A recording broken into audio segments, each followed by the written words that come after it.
எழில் Tamil serial April 26 இன்னைக்கான எபிசோடுக்கான review தாங்க இந்த வீடியோவில் நம்ம இன்றைக்கி பார்க்க போகிறோம். எபிசோடை ஸ்டார்ட் செய்கிறதுக்கு முன்னாடி இந்த வீடியோவை மறக்காமல் லைக் பண்ணிக்கோங்க. உங்களுடைய ஒவ்வொரு லைக்ஸும் அடுத்த வீடியோ போடுறதுக்கு எனக்கு கொஞ்சம் இன்ட்ரெஸ்டிங்காகவும் மோட்டிவேஷனாகவும் இருக்கும். என்ன நடக்குதுன்னா, அஞ்சலி சாப்பிட மாட்டேன்னு அடம்பிடிக்கிறாங்க. அப்போ மனோகரி போயிட்டு எழிலை கூட்டிகிட்டு வராங்க. எழில் நேராக அஞ்சலி கிட்ட வந்துட்டு, இங்கே பாரு, ஒழுங்காக சாப்பிடு அப்படின்னு சொல்ல, அதுக்கு அஞ்சலி சொல்கிறாங்க, நான் தமிழ் இருந்தால் தான் சாப்பிடுவேன் அப்படின்னு. அதுக்கு எழில் சொல்கிறாரு, இங்கே பாரு, இதுக்கப்புறம் தமிழ் வரமாட்டா, தமிழை பற்றின பேச்சு இந்த வீட்டில் யாரும் இருக்கக்கூடாது. இனிமேல் நான் தான் உங்களுடைய கேர்டேக்கர். முன்னாடி எப்படி இருந்தீங்களோ அதே மாதிரி இருங்க, கொடுக்குறத மட்டும் சாப்பிட்டுட்டு அமைதியாக இருங்க அப்படின்னு. ஸோ இதை கேட்டுட்டு தமிழ் இல்லை அப்படிங்கிற விஷயத்தை கேட்டதோட அஞ்சலி அழுகுறாங்க. இல்லை, எனக்கு வந்துட்டு தமிழ் வேணும் அப்படின்னு. அப்போ எழில் சொல்கிறாரு, முன்னாடி எல்லோரும் எப்படி இருந்தீங்களோ அப்படி தான் இனிமேல் இருக்கணும், நான் சொல்கிறத தான் கேட்கணும், நான் சொல்கிறத தான் சாப்பிட்ணும் அப்படின்னு. அப்போ அஞ்சலி அழுதுகிட்டு உட்காந்துருக்காங்க. அப்போ எழில் சொல்லிவிட்டு அந்த இடத்துலேருந்து போகிறாரு. அப்போ எழிலோட அம்மா சொல்கிறாங்க, இங்கே பாரு எழில், நீ ரொம்ப கோவப்படுற பிள்ளைங்க மேலே அப்படின்னு. அதுக்கு எழில் சொல்கிறாரு, இங்கே பாருமா, இதே மாதிரி நம்ம இந்த பிள்ளைங்களுக்கு இப்படியே விட்டால் டிசிப்ளின் இல்லாமல் போயிடும். இந்த பிள்ளைங்க டிசிப்ளின் கற்றுக்கணும், அதனால தான் நான் இப்படி மிரட்டுறேன் அப்படின்னு. அப்போ அவங்க சொல்கிறாங்க, இருந்தாலும் பிள்ளைங்க மேலே நீ ரொம்ப கோவப்படுற அப்படின்னு. அதுக்கு எழில் சொல்கிறாரு, அப்படி இருந்தால் தான் பிள்ளைங்க நல்லபடியாக வளரும் அப்படின்னு சொல்லிட்டு அவர் அந்த இடத்துலேருந்து போகிறாரு. அப்போ எல்லாரும் அந்த இடத்துலேருந்து போனதோட அஞ்சலி சாப்பிட முடியாது அப்படின்னு சொல்லிட்டு அந்த இடத்துலேருந்து போகிறாங்க.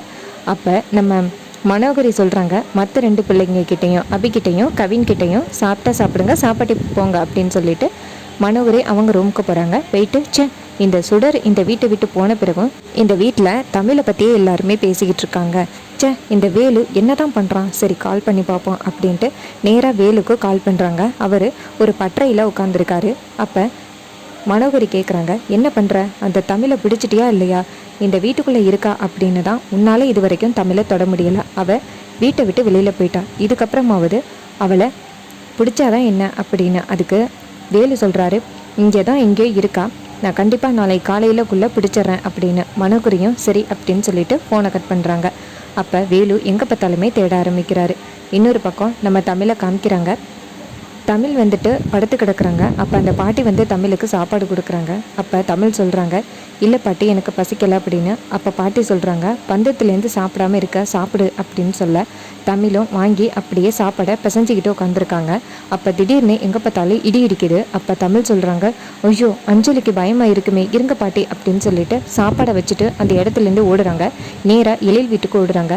அங்கே நம்ம அஞ்சலி இடி இடிச்சதனோட பக்கத்தில் உள்ள அக்கா தங்கச்சிக்கிட்ட, அக்கா இடி இடிக்குது அப்படின்னு சொல்ல யாருமே கண்டுக்கவே இல்லை. எல்லா குழந்தைங்களும் தூங்குறாங்க. அப்போ அஞ்சலி நேராக தமிழ் அப்படின்னு சொல்லிட்டு தமிழோட ரூமுக்கு தமிழை தேடுறாங்க. தமிழ், எனக்கு இடி இடிக்குது, வா தமிழ் அப்படின்னு சொல்ல. அப்போ நம்ம தமிழ் நேராக அஞ்சலி வீட்டுக்கிட்ட வந்துட்டாங்க. ஜன்னல் வழியாக நின்று அஞ்சலி அஞ்சலின்னு கூப்பிட அஞ்சலி ஜன்னல் வழியாக எட்டி பார்க்குறாங்க. அப்போ நம்ம தமிழ் அஞ்சலிக்கு தைரியம் சொல்கிறாங்க. இன்னொரு பக்கம் எழிலுக்கு இடி சத்தம் காதில் விழுவுது. உடனே எழில் நேராக அஞ்சலியோட ரூமுக்கு வர, அப்போ அஞ்சலி ரூமில் இல்லாத பார்த்துட்டு ஷாக் ஆகி எங்கே பார்த்தாலும் தேடுறாரு. அப்போ தமிழோட ரூமுக்கு பார்க்குறாரு. பார்த்தா தமிழ் அஞ்சலி கிட்ட பேசிக்கிட்டு இருக்கிறத பார்க்குறாரு ஜன்னல் வழியாக. உடனே நம்ம எழில் கர்ட்டனை மூடி, இங்கே பாரு, நான் தான் தமிழ்கிட்ட பேசக்கூடாதுன்னு சொன்னல, வா அப்படின்னு சொல்லி அஞ்சலியை இழுத்துட்டு போகிறாங்க. இதை பார்த்துட்டு நம்ம தமிழ் ரொம்ப ஃபீல் பண்ணிட்டு நிற்கிறாங்க. அந்த இடத்துக்கு டக்குன்னு வேலு கார் எடுத்துக்கிட்டு வராரு. தமிழை ஓங்கி அறையிறாரு. அரைஞ்சு காருக்குள்ளே தூக்கி போட்டுறாரு. கார் ரன் ஆகி போயிடுது. இன்னொரு பக்கம் எழில் மறுபடி ஜன்னல் வழியாக பார்க்குறாரு. பார்த்தா தமிழை காணோம். இன்னொரு பக்கம் வேலு தமிழை ஒரு இடத்துக்கு கொண்டு போய் படுக்க வைக்கிறாரு. அப்போ கன்னத்தில் அரைஞ்சது தலைமை கிடக்கிறத பார்த்துட்டு, பாவம், நீ உடனே நான் கூப்பிட்டுருந்தா வந்திருக்கலாம்ல அப்படின்னு தமிழோட கன்னத்தில் கை வைக்க போகிறாரு. அப்போ டக்குன்னு தமிழ் முழிக்கிறாங்க. இனி தயவு செஞ்சு தொந்தரவு பண்ணாத அப்படின்னு சொல்ல, அதுக்கு வேலு சொல்கிறாரு, இங்கே பாரு, நீ மட்டும் கல்யாணத்துக்கு ஒத்துக்கிட்டு இருந்தீங்கன்னா இப்படிப்பட்ட பிரச்சனையே இல்லை. நீ ஓடி வந்ததுனால அங்கே எல்லாம் என்னென்ன சொல்கிறாங்க தெரியுமா, மரியாதையாக ஊருக்கு கிளம்பு, உன்னை கல்யாணம் பண்ணி தான் நான் கொண்டு போவேன், நாளைக்கு காலைல உனக்கும் எனக்கும் கல்யாணம் அப்படின்னு சொல்ல தமிழ் செம்ம ஷாக் ஆகுறாங்க. ரொம்பவே இன்ட்ரெஸ்டிங்காக எபிசோட கொண்டு போகிறாங்க.